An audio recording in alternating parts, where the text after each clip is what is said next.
just the sheer size is a bit overwhelming and takes some getting used to. Thinking like, how do I do, who am I kidding? I'm from Florida, I'm gonna walk out and wave. He just took me aside and gave me words of support. There's a great camaraderie on this set for a number of reasons. I think a large portion of the crew have worked on all of Knight's films. And so there's this great sense of community. And Knight just has a wonderful energy about him. He's very soothing, and I think that rubs off on everybody. And Mel is just an inspiration. I theorize that after making 50 trillion movies, an actor would become somewhat callous or dead to the process in a sense. But Mel completely proved that theory wrong. Now let's talk about the film and getting to work with your buddy.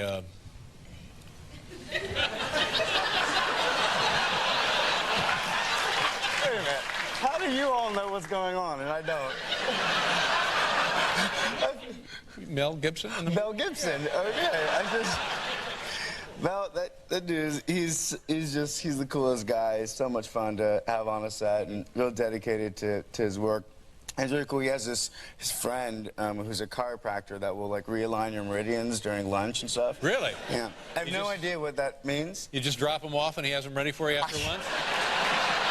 I guess so. That's remarkable. Yeah, it is. And Mel always has some kind of diet that he's interested in. He's a very strict kind of something that he drinks or eats, or. Yeah. Well, I've been a vegan since I was 3. I don't eat any animal products, and Mel has to eat like a cow a day. Mm-hmm. And I think the consequence of that is that he drinks these super drinks that he makes himself, which are like avocado and garlic and hubcaps and all sorts of, I have no idea what's going on. Wow. So he gives me one one morning, you know, I go in, I'm quite tired, and I take a sip, and it's horrible. It's the worst thing I've ever had in my life. And it takes every acting muscle just not to make like this face, and I'm trying desperately. And he goes, "You love it, don't you? You like it?" And what do you say to Mel Gibson? You're like, "Yes, I love it. I love it." He's like, "Great, I'll make you one every morning." Oh, no, 3 months of this. You could paint your sister's apartment with that stuff. Easy money. That's the way that goes. The Last Supper, we shot so fast because it was just happening for real. And there's the 4 of them at the table, and we have 4 shots to do. And I say, all right, let's start with the little girl. I had to do this huge crying scene because my brother said that you let Mom die, so I'm crying so much, and little bits of tears were coming down. She just did a beautiful take, and Night called cut, and everyone was just stunned. So then it was like, who wants to go next? And then, you know, who wants to follow that? Well, Rory Culkin goes in there, and then he just tears it up. She started crying, and I didn't know she could do that. And right when it said cut, everyone was put their heads down, was so sad. And Night walked over and said, okay, who wants to follow that up? And we all backed our chairs away. And Joaquin would. But then Night asked me if I'm emotional from seeing her cry. That means I should go next. So pretty much what happened. I was crying because I saw her cry, and it was sad. And he blew it away. Again, 2 takes, just blew it away. Because of his drive and his willingness to embrace this character and the story. Joaquin Phoenix and Mark Wahlberg reunite since working together as best friends in the rail yards of Queens, in The Yards, to playing brothers on opposite sides of the law in We Own the Night. We Own the Night also marks the 2nd time Joaquin has worked with The Yard's filmmaker James Gray. He talks about the advantages and downside of working with people you know. Part of what's great about working with new people is they don't really know you, and it's much easier to convince them that you're something that you're not, or whatever it is that you may need to do. And then when you know somebody very well, you know, the benefit of that is James, who was always incredibly perceptive, I thought, on The Yards. I thought he was amazing at knowing when I was being truthful or not. Now, even more so, he knows me much better. Kind of see that. I think the same thing with Mark. I mean, it certainly gave us a sense of history. That sense of history and familiarity also played a part with Wahlberg relating to Phoenix as his brother. Love him to death. I was so excited when I got an opportunity to work with him again and James. Because there's, obviously a comfort level there and, a familiarity that you don't have with most people. And, you know, he brings it every time. He's one of the most talented actors out there. And you know, he expects it in return. And so we had a great time getting to know each other on the yards. And I think with this one, we were able to push each other a little bit more. You and Mark Ruffalo get along very well, but this is your mortal enemy, your nemesis in this film. Is it unusual to have to go there, or, as you said, it's acting, it's a part of the game? There's one unusual guard. To be close with someone, a good friend, off screen. Well, and we then... became friends, you know, much more after the film, you know, towards then. But what's interesting about these characters, it's not, I don't really know who Mark is. I don't know his character in the film. So I have just this sense of revenge and I hate, this unquenched thirst for that, but I can't direct it at anybody through, you know, a big portion of the film. And Mark and I ended up having few scenes together. I think ultimately there's only a few scenes that we're in. So I think that probably made it easier in a sense. I worked with Scarlett Johansson, who ended up doing the voice for Samantha. And they're both wonderful actresses, as well as Amy Adams and Rooney Mara. So there's a lot of really talented people. I was just fortunate to be around them. There's these three ladies that are so smart and beautiful and cool, and I feel like we should talk to them because they have so much to say. Congratulations on yesterday winning the best film from the LA Film Critics. After working on this project for so long, it must be like a nice surprise. What was your reaction to winning last night? I'm just happy for Spike. He sat down. I'm not at all happy for Joaquin, but no. No, but I mean, really, this is Spike's vision. I mean, Spike came to me years ago when we sat down and talked about it, and he just accomplished what he set out to do, and he did it beautifully. How long ago did he come to both of you about this project? Like, when did he really sort of want you on board? You know, I think I actually met him before The Master. I think so. Yeah, that makes sense. Yeah. So what was it, like 17 years ago? 17? Feels wow. like, Oh my God. 17 years. It feels like a long time ago. Mine was about 2 years ago. Yeah, something like that. 2, 2.5 years 3.5 ago. to 4.5. Yeah. Joaquin drew me to the project. Amy drew me to the project. It was at a time where I was really busy and I had a baby and I was like, I don't have it in me to do a film right now. But every time I met with Spike, I couldn't say no because his vision was so beautiful and it so was in line with kind of issues I was dealing with. That's the great thing about this film. I think everyone finds a piece of their own issues in it. And so I just couldn't say no and I just had to work with Spike and yeah. Thanks. You could say no, though. I couldn't. You could. No, he looks like you could have said no. You know that Amy. he looks really sweet, but you know, he's very insistent. No, it's more that I pretended like I was about to cry if you said no and you felt too guilty. Entertainment tonight. One of my all-time faves. Come on. Seriously, the music, you can't beat the music. Yeah. Do it. No. You're a Come singer. on. No. Angry, do it. You're a singer. He calls me Angry Adams. Angry Adams. You can't possibly Let's just be get that angry out of the way. at anybody. The unfortunate thing about this situation is what's happening right here. No. What, the mustache or just... Hit it. You rock that mustache. It's actually not real. Really? No. You could easily grow it. You got a nice healthy beard there. Did you enjoy the mustache? What do you think, Andrew? I think you probably did not enjoy it. It was probably itchy, right? No. Or did you enjoy it? I'm not sure. He's not sure. I'm not Did sure. you enjoy the mustache? Sure. Are you sure? I enjoy everything about Joaquin. Why does he call you angry? Because My fault. Yeah, we opened that can of worms. no, because she's the antithesis of angry, so it's funny. No. Well, you guys got to reunite after The Master again. That must have been cool. We didn't really unite during The Master, so Yeah. we didn't. It was really, this was the first time we actually became united. Yeah, I really felt like when I worked with him on the Master, I was, Angry. yeah, my character was very angry at his character. Very antagonistic.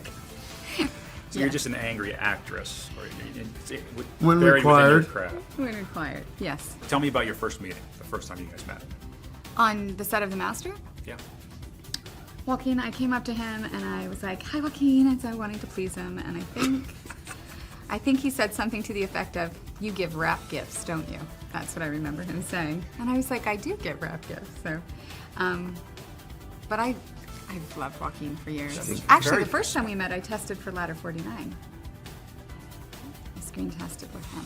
Wow. I did not get the part. By the way, she did not give me a rap gift for either movie we worked on. No, Were I you did hurt not. by that?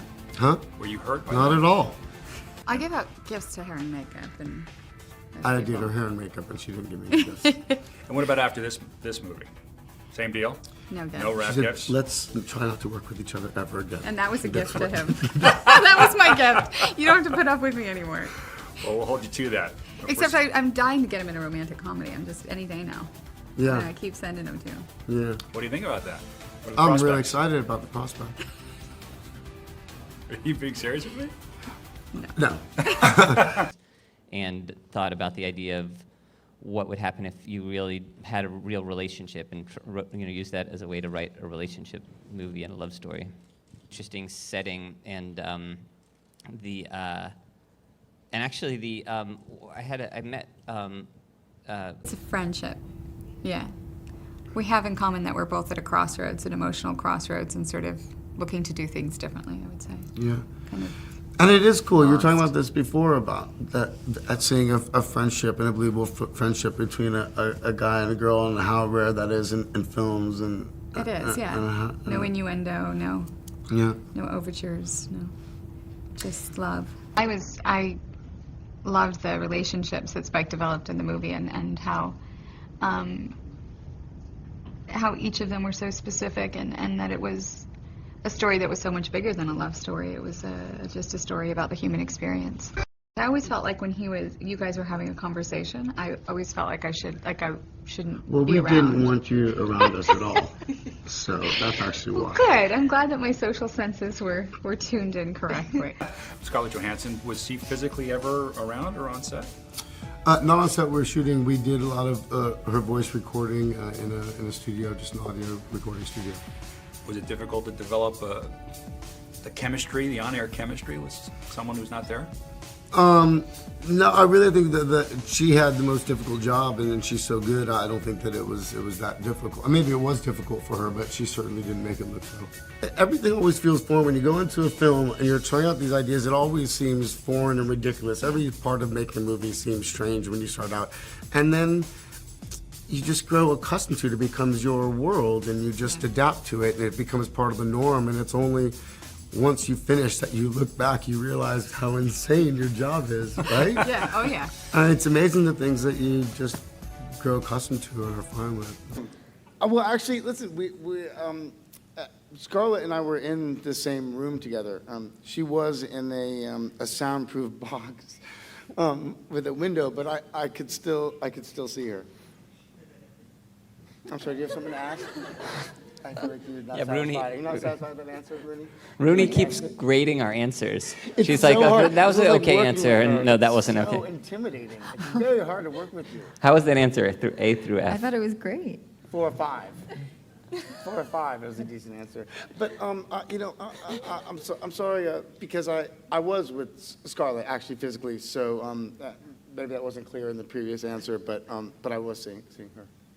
I love wardrobe and I love props and I love the environment that I'm in and being able to react off of those things, and to just be in a recording booth and try to generate that emotion is very difficult.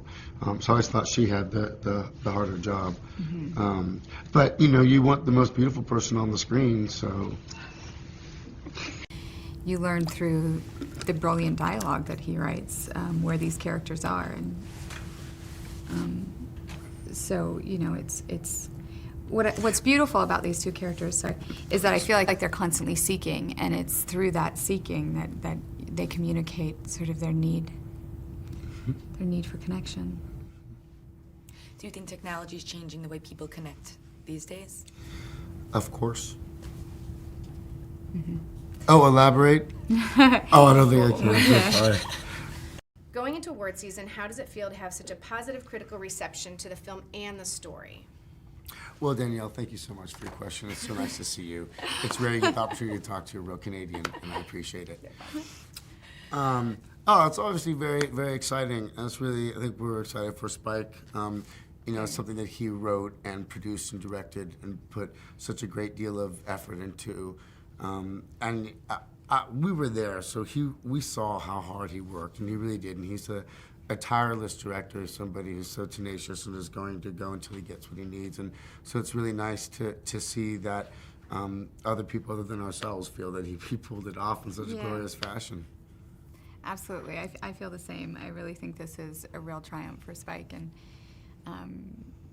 of course, Joaquin's so brilliant in the movie and all the players. It's always good when... So, do you actually see the film? Yes. Okay. So much of the movie is about a relationship with technology, and Scarlett Samantha is definitely not Siri. What kind of connections do you two have with technology in your life? Well, Danielle, This is the second time you two have worked together. Last time on The Master, which of course was a very different type of relationship between you two. How did that chemistry help develop your relationship in her? wow, Danielle, great question. I'm not sure. I'm sure there's things subconsciously that affect you. Yeah. We didn't really... We only interact in one, like really truly interact in that one scene. Mm-hmm.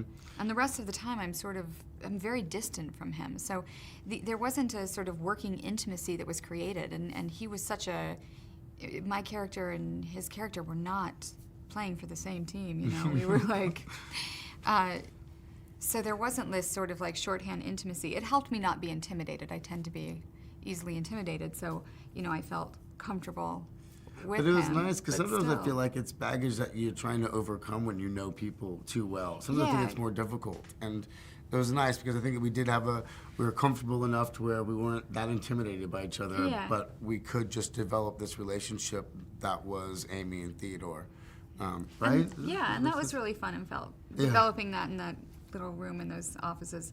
Yeah. It was fun. It was fun to get to know Joaquin and get to know Joaquin as Theodore as well. One last one. I don't know, because I know music is generally laid in after the film, but the question is about Arcade Fire. Produced and recorded the original soundtrack. Are you fans of Arcade Fire, and how did their music enhance the movie? Danielle, another great question.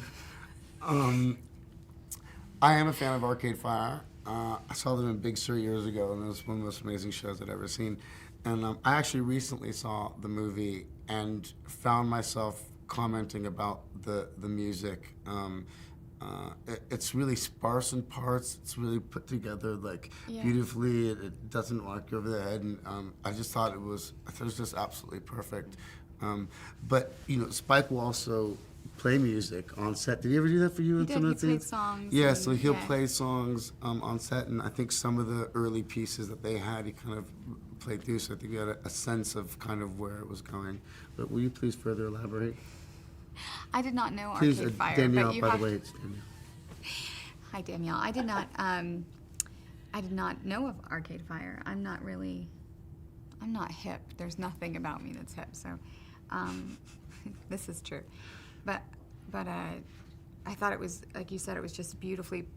It was a beautiful addition. It didn't take away from the movie. It didn't dominate the themes of the movie. It just helped to inform the isolation and the hope. And it's just, of course, Spike would find the perfect music for this. Yeah, Spike has the way of just finding the perfect. His taste is so exquisite, and he just found the perfect blend, perfect people. Proud of you. Thank you. And there's a great cast. I can't remember everybody because there's so many people. There really are, but like. Well, let's try. That's okay. You. Me. Josh Brolin. Jose Bretland, Rice Witherspoon, Orrin Watson. No, it was Owen Wilson. Owen Wilson. Reese Witherspoon. Reese Witherspoon, yeah. Whom you've worked with before. When? Now, you know what? I did. I have worked with her before. I worked with her, it was 10 years ago. Yeah. It was 10 years ago, yeah. She won an Academy Award for that, I think. I know, and she reminded me of it. Yeah. You know, with the first day we were working on this, we finished this scene, and she goes, "Is that what you're going to be doing?" And I was like, "Yeah." And she's like, "All right, well, I'm going to have to save it again." And I was like, it would be annoying, but it's true. Wow. She doesn't talk like that, actually. I bet she does. Mario, go down. Reese, look back, Reese! All the way back! Keep your phones down. Everyone straight ahead. Everybody right here. Straight ahead, please.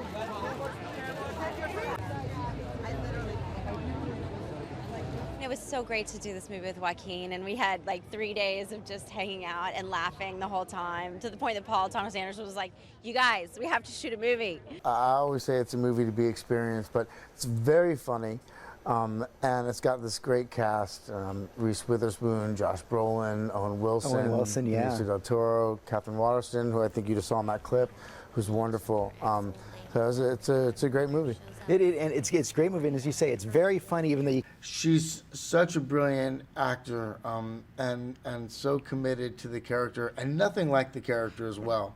When I remember seeing her audition tape, and Paul was looking at a number of different auditions on his computer, and I was just struck by what she was doing, and I thought, wow, okay, so that's Shasta.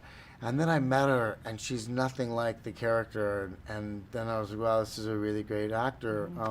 To be honest, I was a little intimidated working with her because I thought she was so good. The on-screen couple with quirky chemistry in real life, even code names. Ella is such a professional. Yes, Katink, you are one of the finest actors of your or any generation. I think we had a lot of fun on this movie, didn't we? Yes. We did, right? I think so, yeah. I'm not accustomed to that with every movie, but it was really enjoyable, and working with Jonah, and it was great. I think the most important thing was really developing a relationship with John C. Reilly, because we played brothers. You're my little brother. I love you. They're brothers that do everything together, and basically communicate without speaking at times. We were initially going to shoot in America, and then it switched to Europe, and it turned out that we were the only two Americans on set, which I think forced us to spend even more time together. Not only these scenes that we did together, but we also were traveling to work together. There were periods of time when we were living in the same apartment together. Dad, hit me. Hit me. And really mirrored somewhat what the characters experience, because throughout their journey, they become foreigners in this land, and I think that really just helped us. I was saying, we did a thing with Zazie the other day, and I was saying, I don't think we changed any part more than Zazie, and we would meet in my trailer before we would shoot that night or day, and the three of us would kind of like take apart what we were going to do and kind of redo it. And there's something about, I think, that looseness for this movie that really, really worked. Zazie, could you just talk a little bit about what you brought to the role and how you might have helped it evolve, your role? I think my role started evolving because I think Arthur Fleck started evolving, and I felt really included and like I was a part of telling the story in a way that I don't usually feel on a set. And yeah, I think I just I went with the flow and threw in my thoughts. And Robert, I have a question for you as well, because you're not just a character, you're not just playing a character who's interacting with Arthur's character, but your previous films, Taxi Driver and King of Comedy, are also a layer that's in conversation with this film. What was it like to be on set, to be making this movie, not just playing that role, but knowing that your previous roles are also a part of the fabric here?